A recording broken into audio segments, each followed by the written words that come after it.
I want to say this as if I'm speaking to someone that doesn't know me, that doesn't know my circumstances, that doesn't know anything about me, and all I have is this song, these four verses, these two choruses and a bridge. People don't want to hear you vent. They want to hear a story that they can relate to. Hey everyone, it's Andre, and today I'm bringing you the top 5 tips for writing great lyrics to a melody. If melody is really important, then the lyrics are almost just as important, if not more, many times, because they're putting everything together, and all the emotion, all the music that is in your song, the lyrics are the way to deliver it to the audience.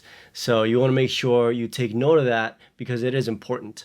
Even if people don't understand what you're saying, many times people look up, there's mumbling, or you can't quite understand certain songs, Michael Jackson, for example, or even mumble rap. People will still want to know what they're saying, so they'll Google the lyrics, So lyrics are a very important part of it, because if you don't have great lyrics, if you don't have memorable lyrics, people will still want to know what you're saying. Even if they can't understand you. So that's how you know that it is important for you to have great lyrics in your song. So as a producer, I've encountered a lot of songwriters that have had many problems with writing lyrics to their songs. Now, why might this be? One reason could be because you are too focused on the melody. What you hear in music is mostly the melody, and you don't typically hear lyrics. I fall in that camp, by the way. I typically, when I listen to music, I'm listening for all the music. I can listen to a song 10 times, and it's not to the 11th time that I actually listen. Oh, that's what they're saying? I really don't listen to lyrics. So that may be a reason why you struggle with writing lyrics to your songs too. You're listening for the tone of the voice. You're listening for certain things that maybe the vocal is implying, maybe the guitar parts, or just the music in general, the whole ensemble, the whole entire song, the way the music makes you feel. That's what you're listening for, and you don't really listen to the words that people are saying. Some people are like that. Some people really listen to the lyrics, so you have to pay attention to both things. You're gonna have people that are listening for both. So just for some time, try to detach yourself from the melody. Try to detach yourself from what the song musically is doing just for a second, not a second, but just for a little bit. And listen to the phonetics. What phonetics fit into the melody? Another reason why is because you've never written poetry, or you've never read poetry. You're typically just a person who, maybe you think poetry's stupid, maybe you think being poetic and romantic and any of that emotional or any of that stuff is kind of lame, and that's okay. But that may be a reason why you struggle writing lyrics too. Poetry teaches you how to rhyme. It teaches you how to put phrases together that sound pleasing. It teaches you rhyme scheme, and it also just teaches you to put phrases together that make it sound phonetically pleasing and like it belongs together. Now that was just some background as to why it may be that you're struggling with these things. These are the 5 tips I have for you to help you write the lyrics. Number 1 is phonetics over words. I know. I'm gonna get a lot of people mad by saying this, but it's true. People typically listen to the way that your words sound as opposed to the actual word. Not everyone. There are a lot of people that listen to the word as opposed to the way that things sound, but try to focus on where the vowels are and where you want to place your mouth. That might not make sense right now, but let me explain. When I took a songwriting class at Berkeley, there was one concept that I really appreciated and that kind of stuck with me. My professor was talking about syllables and how syllables sound when they're joined together or when they're separated. And there's one rule, I don't know if it's exactly a rule, but it's like one, let's just call it rule. You never breathe between a word. So for example, if you sing computer, you're going to sing computer, or you're going to sing computer, but you're not going to sing computer. You're not going to put a breath in between those two, in between that word. So the reason why is because it's kind of awkward to stop in the middle of the word, take a breath, and then finish the word, and then just keep singing as if nothing happened, because usually a breath is trying to tell you something. So that's just a rule to keep in mind. Of course, you can break this rule. Many people have before. But it's just one example as to what I mean by phonetics over words. The way that the words sound are more important than the words. And I'm not saying they're so much more important, but that's the first thing you have to pay attention to. The words are going to come later. Sometimes the words come before, but typically for people that struggle with writing lyrics, this is a good thing to start with, because you start to think about the way things sound, the way that words sound, and the way that lyrics should sound as opposed to the actual word, and then you just fit a word that makes sense in that phrase. One example of someone that breaks this rule marvelously is Stevie Wonder. In the song I Wish, she takes a breath in the middle of the word ever. So, ever. And you're kind of like, what? What did he... What? How did he just say but? You know, you're like, what the? But he did it marvelously. I mean, he knows what he was doing, and he knew that that phrase but, the way that the phrase was flowing was more important than trying to fit one word in one syllable, or trying to fit something that just didn't want to fit in there. So of course you can break all the rules in the world, but this tip is very important because this is what Stevie Wonder did. He paid attention to the phonetics. He paid attention to the way that that phrase was sounding and the melody of it and what word would fit in there, even if he had to break it right in the middle, because that made it much more pleasing to the ear for the listener. Now, this is also why some songs sound way better in different languages. Sometimes I listen to Portuguese songs and let's say bossa nova songs, and the Portuguese just sounds amazing. And then they do the same song but in English, and it's nice, but it doesn't have that pleasing tone the same way it did when they were singing it in Portuguese. So that's one way, one example, that just the way that things are pronounced, the way that things are said, the way that things are sung, it's probably more important than the actual word you're saying. So pay attention to the phonetics and what you want to convey in terms of that. This is why one exercise to keep in mind would be to just mumble along and try to phonetically say something and come up with something, even if it doesn't mean a single thing. For example, you can sing something in place of what would be words, and just mumble along, you know. You do that, and then you're like, wait a minute, I want to love you. You know, you start placing different words there, and just place your words. Just phonetically, you can start singing and you can start mumbling along kind of what it's going to sound like in the end. And you can change that later on, but it's just a place to start. Number 2, emotion over detail. What is your song trying to convey? What's the story behind it? What are they going to think when they listen to the song? Before you even think about the lyrics, just think about what emotion you're trying to convey. Imagine characters. Imagine a storyline. Think vividly about which characters, you know, and what the storyline is. And then think about if it's first person, is it about someone? So these are things that you have to pay attention to. These are just things that will help you get started when it comes to actually writing the story, writing the lyrics. Number 3, cheese over bluntness. What I mean by cheese is corniness or cheesiness. So I think many people are afraid of sounding cheesy or sounding corny. Now, my opinion is that that's okay. Sometimes you can sound corny, sometimes it is cheesy. You have to accept it. However, the audience, that's what they want to hear. They want to hear some cheese. Not a lot, just a tiny bit. Just sprinkle some cheese on your omelet.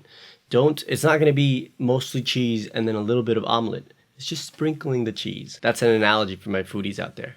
To you, the lyric, I never knew love until I met you, could be very corny, very cheesy. Let's say you write this lyric, right? And then you're like, oh, this is too cheesy, too corny. I don't want this song to be cheesy and corny. But what if your song is very well put together? What if the melody is just right? You know, the rest of the songwriting builds up to this moment. And then you say that phrase. You say, I never knew love until I met you, or whatever I said. That may be great for the listener. So you have to keep in mind that a little bit of cheese is okay, and it's actually preferred over being blunt. The time to be blunt is not when you are songwriting. When you are songwriting, you want to sprinkle in the bluntness. You don't want to be blunt the whole song. You actually want to be a little more mysterious. So it's best to err on the side of cheese and not err on the side of bluntness, because blunt is okay and it can be a good device to say what you mean. But if you're blunt the whole song, if you have no poetry, if all you're doing is, listen, I saw you, I like you, and I want you, then it's like very boring because people are like, I've heard that so many times. You know, tune out. They tune out immediately. So you have to keep that in mind. Your cheesy lyrics placed in the right context, musically, melodically, phonetically, may be the deepest lyrics that someone has ever heard. So make sure that when you write what comes to you. Don't be an editor. Be a writer. You can definitely be blunt, but not in 100% of the lyrics. You want to be blunt as a device, as something that people can hear and then be like, oh, that's what he meant. But you want to be mysterious a little bit throughout the song so that when you are blunt, people are surprised by it. It is not just all straightforward. Now, as an example, let's compare these lyrics. These lyrics are talking about the same story, but they're said in very different ways. Now, you may prefer one over the other, but make sure that you sprinkle in both of these types of songwriting. So the first is, I met you last summer and I thought you were cute. I asked you for your number and you gave it to me. You said, I don't want to date. I said, well, that sounds great. Okay, that's the first set. This is the second. In the heat of the summer, a spring rose in my heart. I never knew another. An unconventional match. Okay, so now you can prefer one over the other. Some people that appreciate more bluntness are probably going to go for the first one. But in a song, probably 90% of the time, it's better to write the second type. The type that is more poetic. Because you're saying the same thing, but you're saying it in a more poetic way. Something that people are like, whoa, what does he mean exactly by that? But yet I know what he means, but yet I don't. You know, if you're blunt throughout the whole song, it gets boring. Now, this does depend on the genre, but make sure that you give the listener a good experience of the song. Number 4 is poetry over testament. This is restating number 3 in a different way. It's basically saying that you want to be mysterious and you want to be covert as to what you mean. A song is not a place to spill your guts. If you are going to spill your guts, make sure that you do it in a poetic way. It's not good when you write a song and you're just spilling your guts and you're just saying, I hate you and everything you did to me.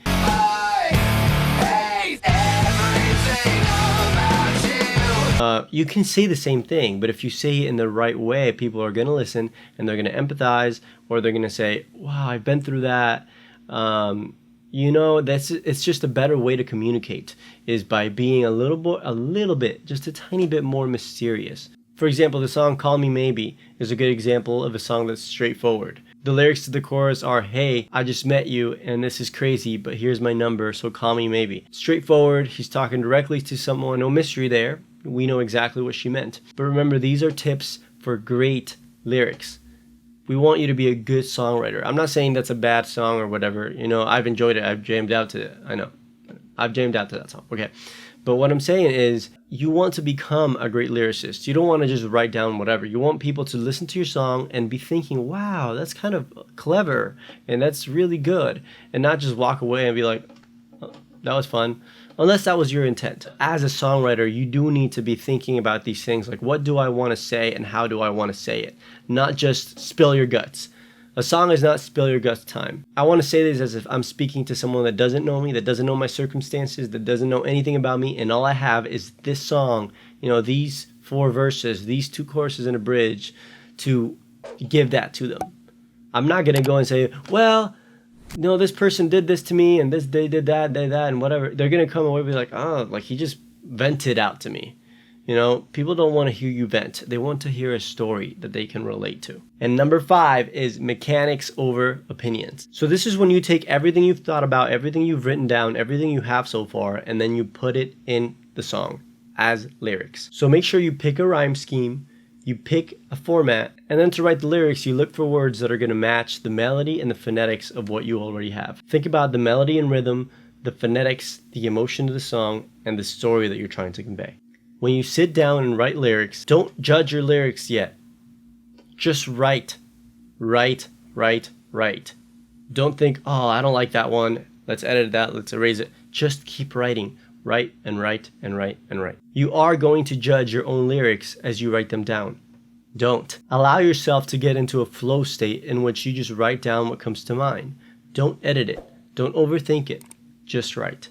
Don't judge yourself in your creation. Other people are going to do that for you anyway. Your job is to create great music, write great lyrics. And now you know how. Now, after you've written and finished the lyrics for the song, write the same song 2 different times, 3 different times. Have as much as 3 different songs, or the same song written 3 different ways with different words. And the reason why you want to do this is because you only want to keep the best, the very best of your lyrics.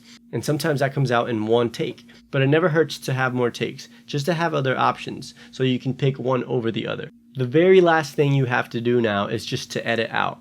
You're going to edit out some words, replace some words here and there, some phrases.